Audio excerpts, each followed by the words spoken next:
Hello friends, welcome to divine miracles.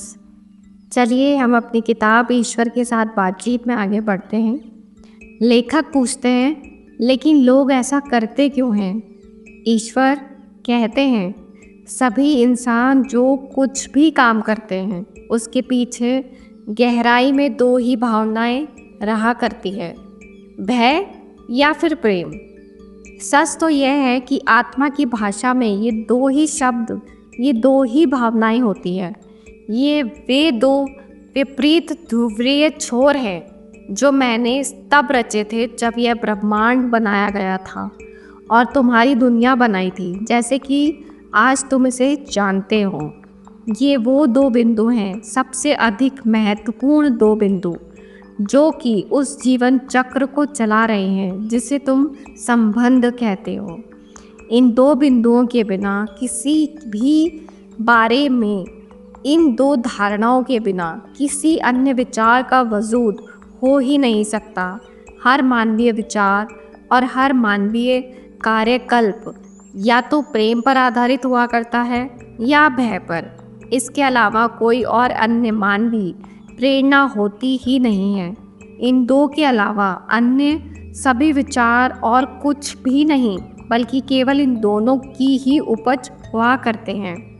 वे इनके ही केवल भिन्न रूप हुआ करते हैं, एक ही धातु के भिन्न रूप। इस पर गंभीरता से मनन करोगे तो तुम पाओगे कि यही सच है। इसी को मैं प्रणेता विचार कहता हूँ। प्रणेता विचार या तो प्रेम का विचार होता है या भय का। प्रणेता विचार ही है जो कि हर किसी विचार की और हर विचार की आड़ में रहने वाले किसी अन्य विचार की भी आड़ में रहा करता है।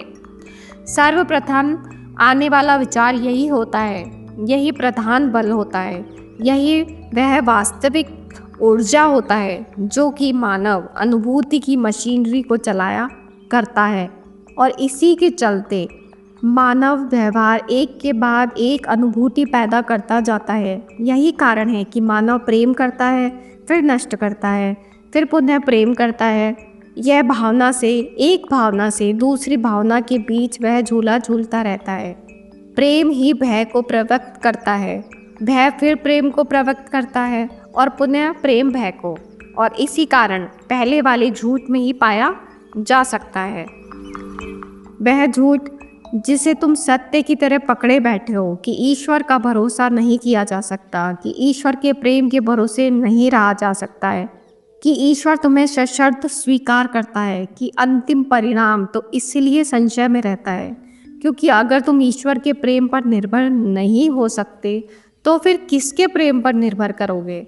अगर तुम उचित रूप से अपने कर्म नहीं करते हो और इसीलिए ईश्वर अपने कदम वापस खींच लेता है, तो क्या मनुष्य भी ऐसे ही नहीं करेंगे? और इसीलिए जब तुम अपने सर्वोच्च प्रेम का वचन देते हो तो वह तुम्हारा सबसे अधिक भय वाला पल हुआ करता है। क्योंकि मैं तुम्हें प्रेम करता हूँ, यह बोलने के बाद तुम्हारी पहली चिंता यह होती है कि क्या तुम्हें उधर से भी यही वाक्य सुनने को मिलेगा या नहीं। और अगर तुम्हें उधर से भी यही सुनने को मिल गया तो फिर तुरंत ही यह चिंता तुम पर हावी हो जाती है कि जो प्यार तुम्हें मिला है वह कहीं खो तो नहीं जाएगा। और इसी प्रेम की वह सारी क्रिया एक प्रतिक्रिया में बदल जाती है, खोने के खिलाफ बचाव करने की प्रतिक्रिया के रूप में। यहाँ तक कि तुम ईश्वर को खोने के खिलाफ भी खुद का बचाव करने में लग जाते हो। लेकिन अगर तुम ये जानते कि तुम कौन हो, कि तुम ईश्वर की बनाई गई अब तक की सबसे सक्षम, सबसे उत्कृष्ट और सबसे श्रेष्ठ रचना हो, तो तुम कभी भयभीत नहीं होते। क्योंकि ऐसी अद्भुत क्षमता व उत्कृष्टता को भला कौन नापसंद कर सकता है? ऐसे व्यक्तित्व में तो ईश्वर भी खोट नहीं निकाल सकता। लेकिन तुम जानते ही नहीं हो कि तुम कौन हो, बल्कि तुम तो यह समझते हो कि तुम एक बहुत छोटी चीज़ हो। लेकिन यह धारणा तुम में आई कहाँ से है? और कि महान ना होकर तुम एक बहुत छोटी चीज़ हो, यह केवल उन लोगों में तुम में आई है जिनकी टीका टिप्पणी तुम अपनी हर बात पर सुनते आए हो, यानी अपने माता पिता से। ये वे लोग हैं जो तुम्हें सबसे ज़्यादा प्रेम करते हैं। वे तुमसे झूठ क्यों बोलेंगे? लेकिन क्या उन्होंने तुमसे नहीं कहा कि तुम में अमुक गुण तो खूब है लेकिन अमुक गुण की कमी है? क्या उन्होंने बारंबार तुम्हें टोका नहीं है कि बातें मत बनाओ बल्कि कुछ करके दिखाओ? क्या उन्होंने तुम्हें उन पलों को में लताड़ा नहीं है कि तुम्हारे सबसे अधिक हंसी खुशी के पल थे? क्या उन्होंने तुम्हारे किसी ऐसे सपने पर पानी नहीं फेर दिया जिसे तुम पूरा करने के लिए तुम ज़बरदस्त जोश से भरे हुए थे? ये वे संदेश थे जो तुम्हें प्राप्त हुए थे।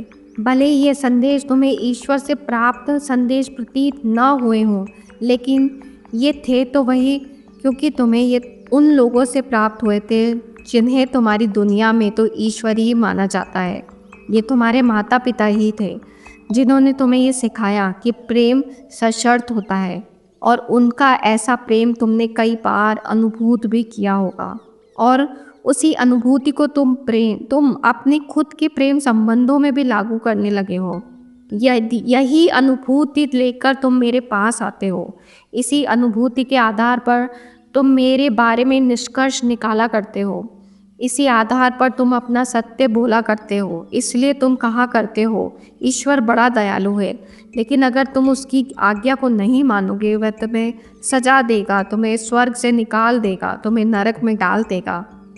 क्या अपने माता पिता द्वारा तुम्हें दी गई अलग बैठने की सज़ा को तुमने स्वर्ग से निकाला जाने की सज़ा जैसा अनुभूत नहीं किया है?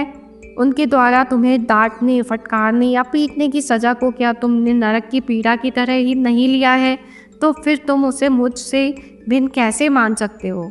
तुम भूल गए हो कि यह बिना किसी शर्त के प्रेम करने जैसा है। ईश्वर के प्रेम का अनुभव तुम्हें याद नहीं है, और इसीलिए जैसे प्रेम तुम इस संसार में देखते हो उसी के आधार पर ईश्वर के प्रेम की भी कल्पना कर लेते हो। माता पिता की भूमिका को देखकर तुम मान बैठे हो कि ईश्वर की भूमिका भी ऐसी ही होती है, और इसीलिए तुम एक ऐसे ईश्वर की बात किया करते हो जो तुम्हारे कर्मों को तौलता है, अच्छे कर्मों का इनाम और बुरे कर्मों की सज़ा देता है। लेकिन यह तो ईश्वर के बारे में बना ली गई एक तरफा धारणा ही है, जो कि तुम्हारे धर्म ग्रंथों की बातों पर आधारित है। लेकिन वास्तव में मैं जो हूँ उससे इस धारणा का दूर दूर तक कोई वास्ता नहीं है।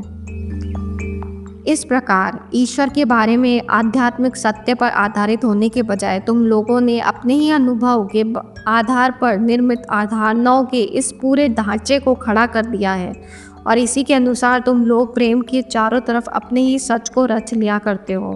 वह सच एक भय आधारित सच ही होता है, जिसकी जड़ों इस धारणा में जमी होती है कि ईश्वर भयानक है और नाराज होने पर सजा देने वाला है। इस धारणा का प्रणेता विचार ही गलत है, लेकिन अगर उस विचार को नकार दिया जाए तो तुम्हारे पूरा धर्म दर्शन ही छिन्न भिन्न हो जाएगा, और उसके स्थान पर आने वाला नया धर्म दर्शन हालांकि सचमुच तुम्हारे उद्धार करने वाला हुआ, लेकिन तुम उसे स्वीकार ही नहीं कर पाओगे, क्योंकि उसमें एक ऐसी ईश्वर की अवधारणा होगी जिससे कि डरना बिल्कुल आवश्यक नहीं होगा, जो तुम्हारे कर्मों को तोलने वाला नहीं होगा, जो सज़ा देने वाला नहीं होगा, और जो सचमुच असंभव रूप से इतना अच्छा होगा कि ईश्वर के बारे में तुम्हारी भयतम अवधारणा भी उसे आत्मसात नहीं कर पाएगी। भय आधारित प्रेम का ये सच न केवल तुम्हारे प्रेम भाव पर हावी हो जाता है, बल्कि दरअसल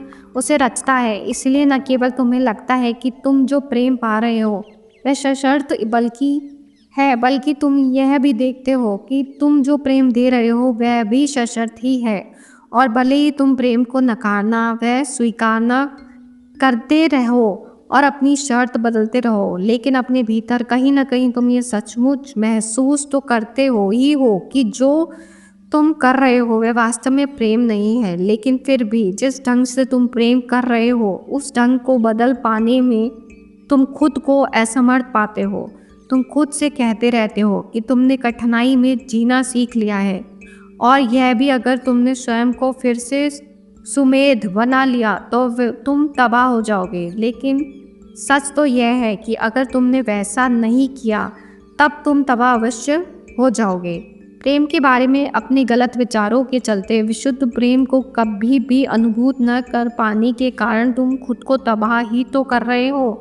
और इसी तरह कभी भी मेरे बारे में यह न जान पाने के कारण कि मैं वास्तव में कौन हूँ, तुम खुद को तब तक तबाह करते रहोगे जब तक कि तुम मुझे जान नहीं जाते, क्योंकि तुम सदा सर्वदा तो मुझे नकार नहीं पाओगे। और कभी न कभी वह पल आएगा ही जब हमारा मिलन होगा।